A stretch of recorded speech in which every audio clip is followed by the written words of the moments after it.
and welcome to Arvos of Harvo. It is 2025. It is basically going to be the same format. We have categories, we have books to review, not that much is changing.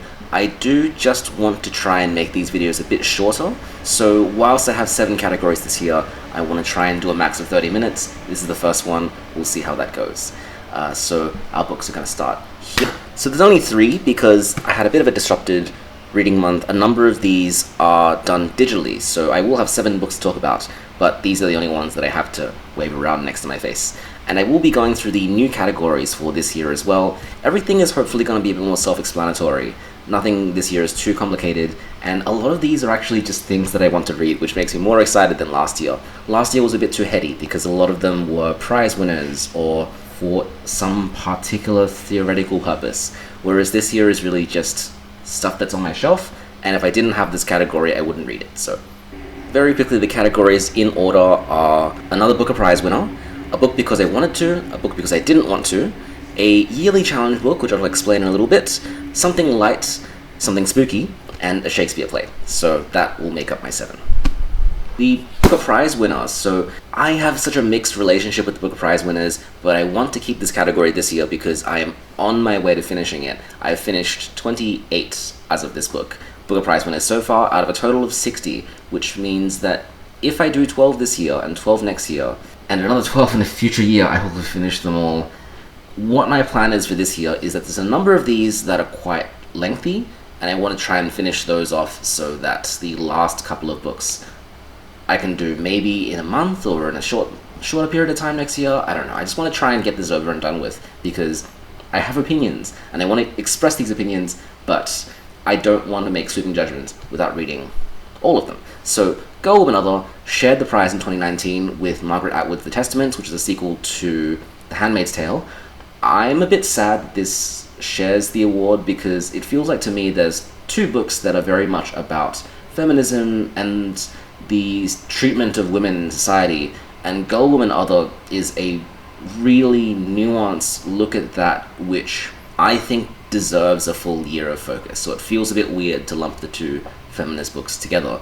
Go Woman Other is about 12 black women across Britain, across London. Each one is relating to a particular different context in their relationship with migration and racism and mother-daughter relationships. This book gets really complex because there's little connections between these characters. Some are directly related to one another, some are working with one another or best friends with one another. There's really 1 or 2 degrees of separation between any one of the 12 characters, and each one, in about 30 to 50 pages, we get their entire life story. We get when they were born, who they're friends with, what they were like at school, what they do for a job, what their fears and worries and insecurities are. We get their future, we get their past, and so this book has to be very efficient, and it's written a lot like poetry. So Bernadine Evaristo is also a published poet, and a lot of that seeps into the way that this book is constructed. It doesn't have any punctuation, and it uses really poetic structures in order to introduce the characters to a point where they're rhythmic, but if I was assessing this just in terms of how well is the prose done, it's not incredible. It's not something where I would say the prose is really good, but the writing is really good. It functions kind of in that weird middle ground between poetry and prose, and I've seen people really bounce off it for that reason. It could be described as having a lot of telling because it really is just a lot of statement sentences. This character is a person. When they were this old, this happened to them. And although there's some rhythm in these sentences, we don't really get scenes. That's the thing that really separates this book for me from a lot of the other Booker Prize winners, is that we don't get a sense of this is a moment in time where this is happening. Instead, it reads a bit more like a recount that's going very fast. And we don't get a really strong sense of time and place, except for the very end. So what makes this book so difficult is that when you strip away all of those things, it then becomes backstory of 12 characters who we care about because we care about people, and I'm assuming if you pick up a book like this, then you're interested in some degree to black female experiences across London or internationally. It has that strong cultural and political impetus to it, but it also presents quite harrowing situations happening to these characters. There's lots of instances of sexual violence and bullying and body shaming and dysmorphia. There are really challenging moments that, to some people, I think may feel brushed aside just because of how many women this book needs to address. It's trying to be on one hand, a more comprehensive look at womanhood, but on another hand, it's validating the diversity of female experiences rather than saying there is this one shared experience, because everyone's a little bit different. And the character arcs of a lot of these characters are coming to terms with the fact that our daughters will be different to mothers, our friends will be different to each other, people will make their own different choices, and they are variously valid to different people as they can be judged by others too. So there's a lot of complexity here, and it's much more interesting to think of this as a cultural and a political text rather than a more straightforward novel for plot and character and setting and ending. This is for the first 400 pages, and then it ends with a section called After Party, and I love it. It is amazing because it ties everything together really well. We see all these connections between characters. The characters that aren't connected in the first few sections get connected in ways that are really exciting and unexpected. It's a big, hopeful, redemptive ending to a lot of these characters that I don't really know if it feels deserved, because it happens very quickly, and there are a number of characters that we just haven't seen for 200 pages, and suddenly they're brought back and they have this big moment. So I think, cynically speaking, there is an argument to be made that it's a little bit cheap and a little bit emotionally manipulative, but gosh, I needed that hope, because a lot of these character chapters end with just a lingering sense of impropriety in our modern existence, and just having a redemptive ending is quite important for me, and I really wanted it to happen. And so when it does happen, even in a fictional world, it's powerful to me. And so for that, I give it a 4 out of 5, but there's a lot of caveats to be had here. It's a difficult read for the most part, and it challenges our understanding of what a novel is and what it should be. It certainly does work for a lot of people, and I wonder if the people that this book feels like it's most for would do better reading theory and nonfiction and criticism rather than a novel that's veering on poetry. I don't know. It's good, and I appreciate that the Booker Prize is reaching out to something that's very different from what it was in its inception. Yeah, it's interesting to talk about. Book number 2, because I wanted to, Autumn by Ali Smith, I read as an ebook format. Ali Smith's Harvo Both was one of my favorite books of 2023, so not last year, but the year before. But I'm finally getting back around to these. I have so many on my shelf where I've read one book from an author, I've loved it, and I've bought basically their whole collection and then not gone around to it. I don't have Ali Smith's whole collection, but Autumn was prescribed for the HSC extension course, and so I figured, would there be a better time to read it? Not really. So Autumn is a really current and politically charged book, just like Go Woman Other. In fact, it comes out, I think, if not the same year than the year before. It is immediately addressing Brexit, and so we have a story that, to me, feels very similar to Harvo Both, the modern half, where we have a young girl growing up and remembering how she used to be really good friends with an older man who was a neighbor named Daniel. And Daniel is this patron of the arts, and he made a lot of friends with the British countercultural scene. And so our narrator gets really entranced with these descriptions. Her name is Elizabeth. She gets really entranced with these conversations, and that's contrasted against the mundanity of UK life. She's trying to get a passport, and the passport person needs a photo to be a particular size. And this becomes a recurring motif where, I guess, ways of representation, because on one hand we have the very freeing world of pop art and a historical Britain that seemed to love freedom and experimentation and valuing people's identity for what they are. And then we have the present tense Brexit Britain, which Smith represents as a much more controlling and bureaucratic type of society. Elizabeth is controlled by various forces of who she should be or where she can go. There's a really powerful extended sequence of her wanting to walk in a field but it's private property, and so she has this argument with someone in the fence saying, well, what are you going to do about it, and why does it matter, because there's no one here. a lot of it feels very rooted in the anxieties of what Brexit would mean. So people in Britain at the time certainly would have been thinking a lot about regulations and a lot about what is to be gained and lost from leaving the European Union. It also doesn't shy away from the more poisonous parts of the protests that got quite xenophobic at times. And so all of that really weighs down on a narrator, and it feels like a book that's written about a narrator, even though Daniel's a fantastic character, and he is just a lovely person, and he sees the world in such a beautiful light. So in his end-of-life moments, we see him in the hospital, but also his dreams, and it's just really beautiful connections to nature.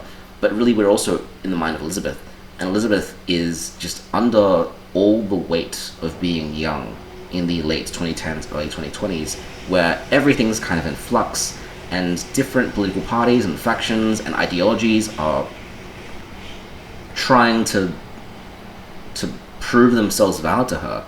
And so it just becomes an exercise in trying to pass what is real and what is valuable in the world in a way that other characters didn't really need to do. And so she has harsher conversations with her mother because of this, and she really tries to find and reinforce that connection with Daniel as something that gives meaning to the other kinds of absurdities in her life.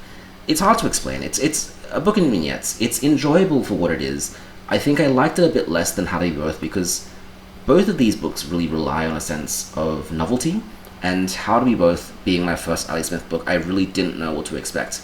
And Ali Smith, across these two books for me, feels like a really daring author, because the way that I feel her work working is that she will make outlandish comparisons and really bold metaphors in a way that I don't think would be the most obvious way to communicate something, and then she will shoot it out into the world in this hopeful plea, asking the audience, do you get this? Do you feel this way? Does this mean the same thing to you as it does to me? It's risky, and I appreciate that risk. I feel what I think I should be feeling most of the times, but at other times I do feel a bit confused and uncertain, and I think, what are the connections that I can make here? What is the purpose of spending so much time at the post office? What is the purpose of these really vivid dream sequences with Daniel? What is the purpose of these little scenes here and there? Is it going to congeal into a whole narrative? Not really, right? It's a character study. But as a character study, it still feels wild. It does feature that kind of pop art sensibility that the characters are talking about. So it's daring, and I think I can see why some people might love it, and I can see why some people might hate it. And I personally like it, but it doesn't have that world-changing mentality that How to Be Both had for me. I would also give it a 4 out of 5. I liked reading it. I don't know if I'll continue. It's a quartet, so this is autumn, and then it goes to winter, spring, then summer. I don't know if I'll continue with it.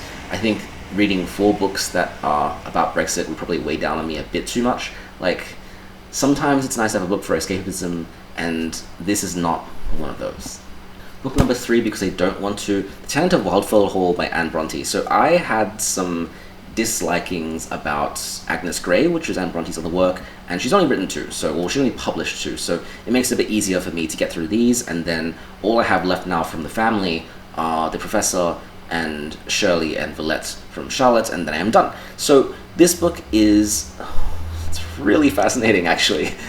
It does a lot of things with plotting and structure that you don't see many novels do, and having finished it, I think I understand the reason why people don't do this.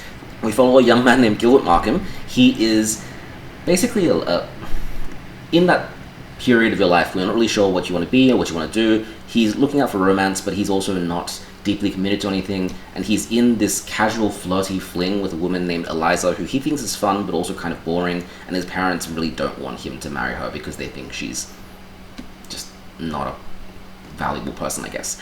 And so a woman named Helen Huntingdon moves into Wildfell Hall, a manor nearby, and she has this dark and mysterious past. She violently hates alcohol, like she's Pavlov trained her son, she's got a son who's about 6 years old, violently trained her son to hate the taste of alcohol, and she seems very proud of this. She's a very religious and very moral person, and she's hiding something, basically, because everyone calls her a widow, and she spends all her time at home painting, and she has really strict boundaries. Like, we respect a person with boundaries, but it's to the point where our narrator is just trying to be nice to her, or trying to, like, untangle the trauma that she's been through, clearly, in order to try and help her feel more welcome to the society. And our narrator also really falls in love with her, and yet she keeps pushing him away. She is really worried about the men in her life, and it seems almost like she'd be happy just staying home and painting and raising her son Arthur, and everything will be fine.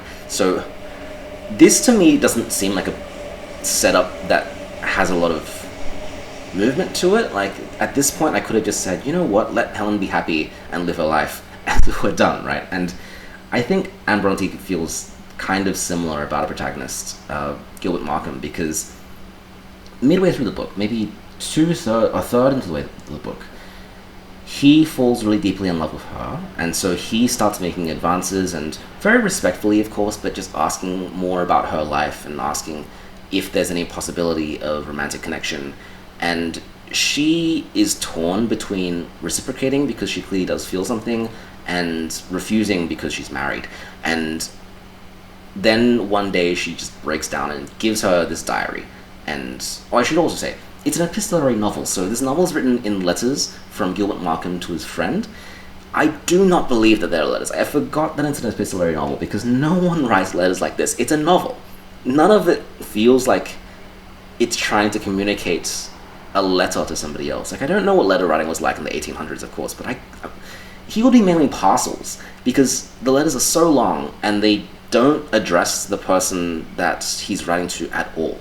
And so then we jump into the diary entries, which he renders out word for word in his letters to his friend, which is a bit of an invasion of, I don't really know anymore, invasion of privacy. It's kind of like screenshotting text messages in our day and sending them to someone else, except the text messages are 300 pages long. So we have her diary entries, which also don't feel like diary entries. It feels like a novel, where she's describing her first marriage to Mr. Huntingdon, and she falls in love with him first because he represents this kind of wild danger that her parents really tried to shy away from her. And then once they become married, she realizes that he just loves alcohol and he has horrible friends, and he will just spend all his time drinking with his friends and disregarding her and being quite manipulative and abusive in that sense. So it falls into that grand tradition of Victorian storytelling, which is like, oh no, I married the wrong person, and there is nothing in society that can stop this. So we spend about 100 pages watching her just having an awful time, not being able to express herself in this marriage, being regarded by really harsh standards, and all of his friends, all of Mr. Huntington's friends, are also kind of awful in their own way. So there's the kinds that are very on the surface awful, that mistreat her and encourage Mr. Huntington to drink and all of these messy things. But there are also the nice ones who are also bad, and they express their badness through pursuit of other women and valuing themselves based on their success and romantic exploits. So you could very certainly write a analysis of this novel, looking at that phenomenon of nice guys in our current society and connecting them to various side characters in the Tenant of Wildfell, and get a lot done out of it, because I think Anne Bronte definitely did understand this problem with men seeing themselves as the good guy and yet not being the good guy. That's all there. But it is just 150 pages of suffering and then a ending of a romantic novel. What I said about Agnes Grey also rings very true here. It feels much more like a moral exercise than it does as a novel. So something like Jane Eyre I really liked, because there's a lot of thought being put into the plotting and the direction of the story, whilst keeping a really strong moral core. Whereas in this book, like, Helen Huntington has fantastic morals. There's nothing wrong with her. She's the victim of bad people in her life. And so it's hard for me to really criticize any decision that she makes. Even the ones where she's a bit extreme in terms of her morality or religiosity makes sense because of what she's been through. And Gilbert is trying his best, but I also kind of just wanted to leave her alone, just like let it sit, you know? And so that means that the actual push and pull of the story is not enjoyable. I don't want to see these characters succeed. I just want them to stay in their equilibrium, and it just means for a less compelling reading experience in order for the morals to be pushed through. And so I would give it a 3 out of 5. I think it's interesting in its way. It really captures Victorian sensibilities, and it's really nuanced, it's understanding its characters, but it is not an interesting read, and I would not go out of my way to read this unless you've already read a lot of the other Bronte works and want more of that style. So my yearly challenge, this category is in an attempt to read a book from every year from 1990 to today, and I'm most of the way through it. I think I've got 20 years or so left, and most of them are in that period between 1900 and 1910s, 1920s, 1930s. There's not a lot of novels I have that fit into that category, and so I am cheating a little bit and putting Bush Studies by Barbara Baynton in here because that was published in 1902. It is a series of short stories about the Australian regional landscape, and it is a deeply dark and pessimistic work. It is now prescribed in the HSC Advanced curriculum, so I do talk about a bit of that book and how it's being used as a text for study there, but as a text for personal reading, don't read this. The reason why it's popular, the reason why it's recognized and it exists, and I really respect it for what it is that it's a response to the kinds of very masculine, very colonial, and heroic representations of pioneers making their own this inhospitable Australian landscape, the bush, in works of Henry Lawson and Banjo Paterson, which then became our national myth. Barbara Baynton is instead writing stories to show how dangerous it is and how inhospitable the Australian regional landscape is, especially for anybody who's marginalized. So in this book, it's women and older people. A lot of these stories have to do with the breakdown of communication in these environments, because a lot of them are done by letter correspondence or not at all. So characters find themselves out of their depth. They are making a lot of assumptions, and the assumptions turn out to be wrong with tragic consequences. That's basically the crux of all 6 of these stories, is that bad things are happening because people can't communicate to one another because of the distance, because of how remote these places are, that you physically have to be there, but we are weak human flesh bodies and we are vulnerable to violence and other things. So we have a lot of characters that are really suffering at the hands of this, and we have a lot of animals too that suffer at the hands of this. A lot of this feels pathetic in the sense that it's trying to elicit an emotional response, and it's trying to make us go, oh goodness, how horrible, and to resist that optimistic narrative that we have of the Australian bush.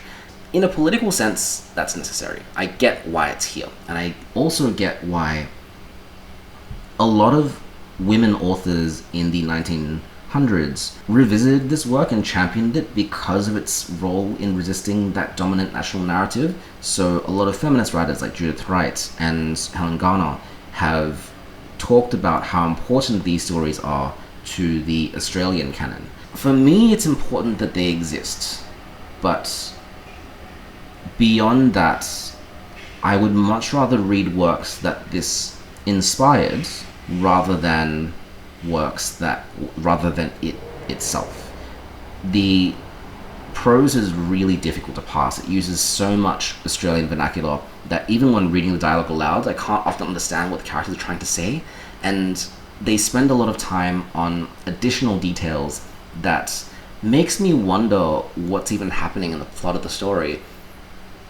There are these kind of weird discretion shots where what actually happens isn't said outright in a sentence, and so we need to make assumptions about whether a certain violent act happens here or there and what that means. And this is just a style of writing that I'm not really familiar with. It's very modernist or early modernist, and I kind of wish that people would just come out right out and say it. There's no worries about obscenity anymore, no worries about shocking anymore. People would rather shock than to avoid that horrible topic. And so this is a style of writing that I think really has been left behind in the past.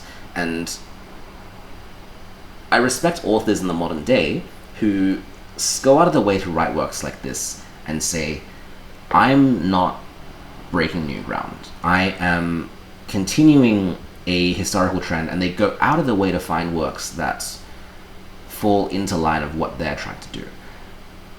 Authors that are humble enough to say, I'm actually going to do the research and see what exists so that I can be inspired by it, rather than treading new ground and saying, I'm going to make something brand new and just burying history. And so I respect Australian authors for doing this, but unless you want to write, I don't see why this collection of stories needs to still be read today. I give it a 2 out of 5 from my standards and from our current cultural standards, in that it's such a difficult novel to read, a difficult set of stories to read. It might have been better in its own day, but I also don't know. And this is the challenge of reading books from this period of time, is that so much has changed in our society that I'm just kind of left feeling like this. Like, I don't really know how I'm supposed to feel about this, but I don't feel very positively about it as someone from 2025. Number 5, we're going to go quick now. So, something light. This is just a book that is going against that really harsh academic style of writing that I spent all of last year looking at. So, this is a collection of the Ursula stories. I'm only going to talk about the second one because that's what I read. It is The Tombs of Atuan, which is about 130 pages, and it's somewhat after the events of the first Earthsea novel. So, in the first Earthsea novel, we met the hero, I'm guessing, of the series, a wizard named Ged, who also goes by the name Sparrowleaf, and we're introduced to how magic works in this world, which is an archipelago of lots of different islands and cultures. And Ged comes from a land of sorcerers where there's wizard school, and it's like Harry Potter before Harry Potter, but it's a really cool kind of wizard school, because the first novel is all about Ged realizing he has power, but being challenged by his own arrogance. And so a lot of the events of that first book have to do with him overcoming his shadow, because he has done something silly in his arrogance, and now he needs to undo the consequences of his actions. Now, book number 2 is so interesting, because now we're in this new location, in this new island, that we haven't even seen anything of in the first book. And we follow a young girl named Aha, who translates in their language to the Eaten One. And she is a vessel in this cultural ritual where a young girl who was born at the same time the previous vessel died is now seen as the reincarnation, and so she's brought up to travel these tombs, which is this crazy maze. Actually, there's this image of it, which is so cool. What I could have done is actually, in the sections where they are traveling these catacombs, the labyrinths, to see if it corresponds well, but I didn't. But this is what it looks like, right? This is what the characters are trying to make their way through. Isn't that amazing? And so she, despite the fact that it's entirely dark, she's able to navigate them through years and years of attuning herself to the various rooms and going to places where only she's allowed to go. And so one day, it's almost a twist, but it's not really a twist. The main character from the first novel arrives trying to find a piece of a ring, and he ends up being trapped in this tomb, and our protagonist is the one with the power to save him and let him out, even though her culture dictates that these are really sacred places, and so anyone that's traveling there, profaning there, is going to be punished by the nameless ones, the powerful forces that preside over here. And what's so interesting about this is that the nameless ones aren't imaginary, like they're not false, but they're also not omnipotent powers. And so the sorcerer who has studied this land before he arrived, he knows more about what these powers are capable of and how to properly address them. And he also knows what in this labyrinth he really wants and what its value means to him.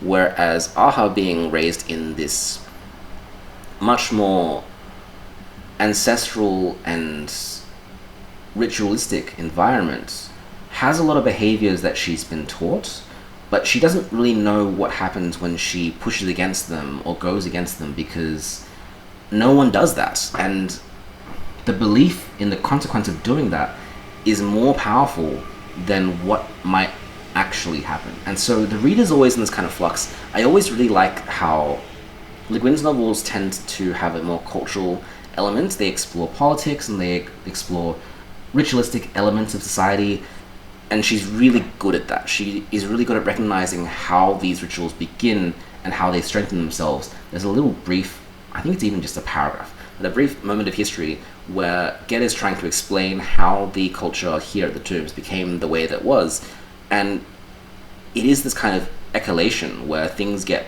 a little bit more powerful, and the princes became rulers, became the gods. It was just such an interesting way of looking at it.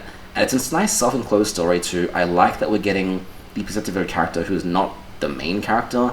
It's very postmodern in that sense. It feels like the NPC of an RPG, and she gets a full character arc. Whereas I think in a different kind of story, she would just be a footnote that the protagonist needs to overcome in order to get the treasure and move on. So this is cool. I really like it. And I like that it's a very short, self-enclosed story, and it's quite cozy. You could say that it is young adult, but it really doesn't feel that way. I think in the terms of its morality, it's a lot more complex than most young adult stories. It's good. I really like it. I give it a 4 out of 5. I know I gave the first one a 5 out of 5, and I think the world building and the plot structure of that is really, really good, whereas this one, it's a self-enclosed side story, and I think you can read it without reading the first and still have a pretty good time, but it's also not that expansively powerful feeling that I got from the first. Now there's 2 more in here that I'm still excited to read, and they're both a bit longer, but so far I'm really enjoying my time with this. That is the Tomb of Atuan. Something spooky, so I'm cheating again. This is a play, and this is part of the extended prescriptions. Rosencrantz and Guildenstern are Dead is a play that happens kind of around Hamlet. Like, the premise is basically the 2 side characters from Hamlet, Rosencrantz and Guildenstern.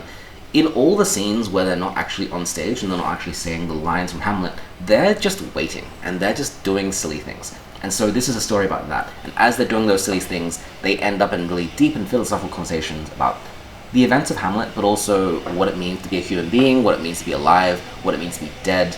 And there are some very, very spooky monologues about ghosts and haunting and eternity. I think there's really chilling lines about how we just can't comprehend what death could be like, and how that's a really scary, terrifying thing.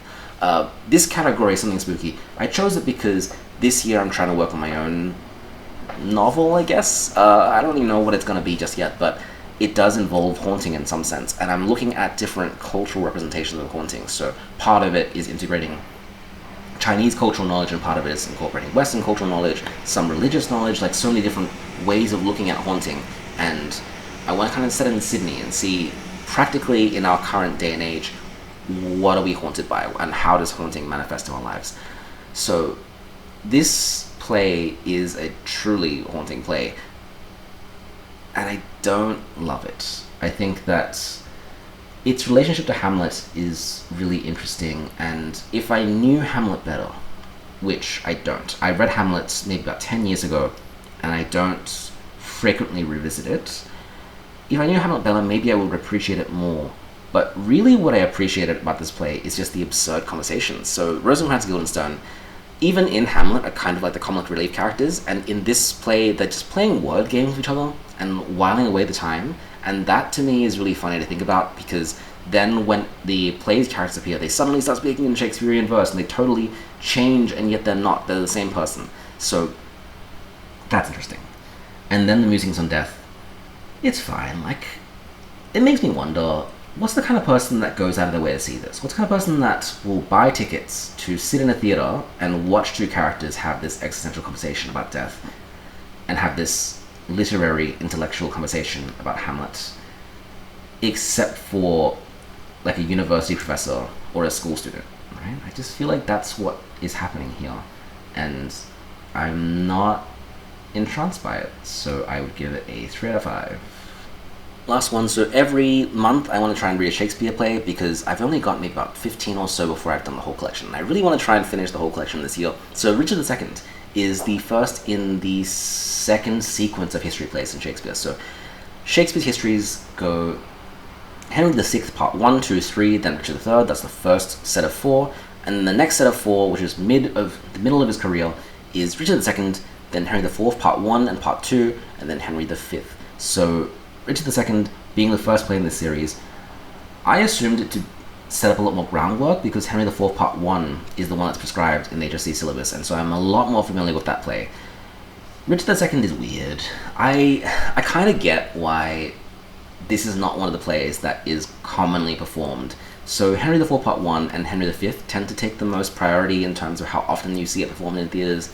Richard II, despite being the first, this is a usurpation story. So we have Richard II, who is the king, and Henry Bolingbroke, who eventually becomes Henry IV, takes the throne. And it's just a weird series of circumstances that lead up to it, because there's a lot of usurpation plays in the Shakespearean canon. There's Macbeth, there's Hamlet, there's King, well, not really King Lear. Sort of King Lear, yeah. There's a lot of fictional ones, but there's also historical ones. So Richard III is a very powerful usurpation story, and so is the end of Henry VI. So Richard II, of all the various usurpation plays that I've read so far, is one of the weirder ones, because it's not a usurpation where there is tyranny by the ruler. Richard II is just a weird dude. So we start the play with Henry Bolingbroke and another duke or count or earl, and they have this disagreement about whether or not another member of the court is treasonous. And so they can't resolve this conflict. They're about to duel, and Richard II says, okay, we'll solve this with a joust. And so everyone starts preparing, they get on their horses, they're ready to charge each other, and at the very last second, Richard II stops everything and goes, okay, no joust. You, banished. You, banished. And they're also banished for different periods of time. Henry Bolingbroke is banished for about 6 years, and the other guy is banished for life. And there is no reason why this is the case. It's just very random. And a lot of historians and theorists have talked about why this is the case. Maybe the problem is that Richard II is really impulsive. Maybe he just doesn't know what he's doing. I also have no clue. I thought that there would be a better explanation, because in Henry IV Part 1, Henry Bolingbroke, who becomes Henry IV, has a fantastic explanation of why he usurped the throne from Richard II.